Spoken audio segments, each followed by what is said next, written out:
Sevgi var mı? Belə bir sual ünvanlanıb xanım izləyicimiz tərəfindən. Bir şeyin tərifi varsa, demək ki, özü də var. Sevginin tərifi varsa, demək ki, sevginin özü də var və mövcuddur.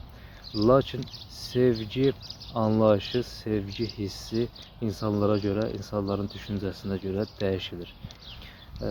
Qanuni sevginin tərifi budur. Qovuşulmayan hisslər. Buna misal nəyə çəkək?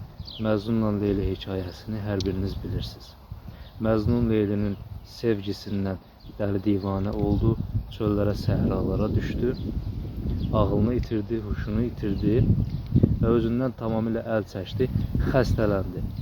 İllər keçdi üstündən, Leyli düşdü xəstə yatağına, ömrünün son anlarını yaşayanda bir vəsiyyət oldu ki, Məcnunu görmək istəyirəm. Bunu Məcnuna xəbər verdilər ki, Leyli ölüm ayağında səni görmək istəyir. Məcnun gəldi, Leylinin oturdu başının üstündə, saçlarını sığalladı. Leyli ona son sözünü dedi, səndən halallıq istəyirəm, mənə halallıq ver.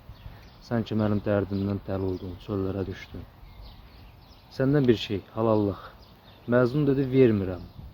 Leyli dedi, bəs sən mən necə sevmirsən ki, mənə bir dənə halallıq qıymırsan? Dedi, axirət günündə haqq hesab günü olacaqdır. Kimin ki kimin üstündə haqqı var, gəlib ondan halallıq istəyəcək. Mən son dəfə orada səni görmək ümidi ilə sənə halallıq vermirəm. Deyir və oradan uzaqlaşır. Bunun adına sevgi deyilir. Sevgi xəstələndirir. Sevgi möhtac edir. Sevgi diləndirir.